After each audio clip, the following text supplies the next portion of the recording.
अस्सलाम वालेकुम। मैं उम्मीद करता हूँ सब लोग खैरियत से होंगे।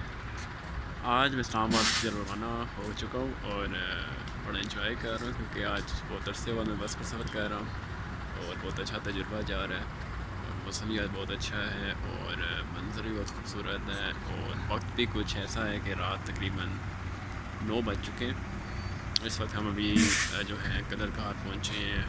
सो अकेले कंपनी का अपना स्वैग है, इंजॉयमेंट है, वो हम विद फैमिली या विद फ्रेंड्स नहीं कर सकते। तो खुद अकेले सफ़र भी कभी ना कभी करना चाहिए, अच्छा होता है, बंदा बहुत कुछ सीखता है और बहुत इंजॉय करता है और मज़ीद अपने आप को निखारता है, ग्रूम करता है और कॉन्फिडेंट होता है और अल्लाह पर यकीन उसका और मज़ीद बढ़ता है और वो ज़्यादा अच्छी तरह से जो है वो चीज़ों को, चैलेंजेस को फेस करता है। So try this. Thank you. अल्लाह हाफ़िज़।